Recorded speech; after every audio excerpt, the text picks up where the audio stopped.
প্রতি বছর লাখ লাখ মানুষ কোরবানি দেয়। রাস্তা ভরে যায় পশুতে, ঘরে ঘরে আনন্দ।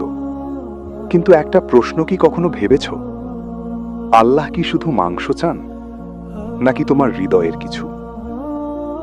1000 বছর আগে একজন মানুষ ছিলেন যিনি আল্লাহকে সবচেয়ে বেশি ভালোবাসতেন। তিনি ছিলেন প্রফেট ইব্রাহিম। একদিন আল্লাহ তাকে এমন একটি পরীক্ষা দিলেন যা কোনো বাবার জন্য সহজ নয়। নিজের সবচেয়ে প্রিয় সন্তানকে আল্লাহর পথে কোরবানি করার আদেশ।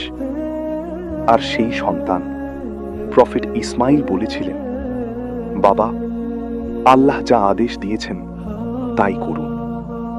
ভাবতে পারো কি অসাধারণ ঈমান ছিল তাদের।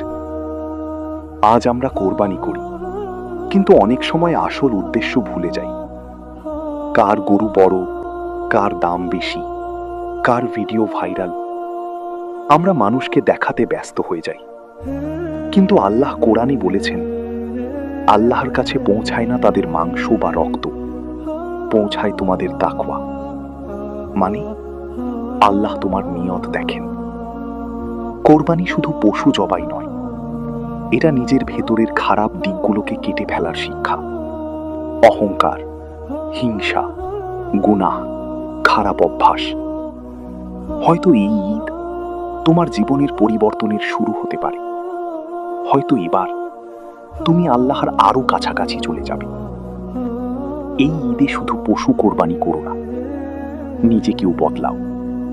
কারণ আল্লাহ তোমার কোরবানির মাংস দেখেন না, তিনি দেখেন তোমার হৃদয়।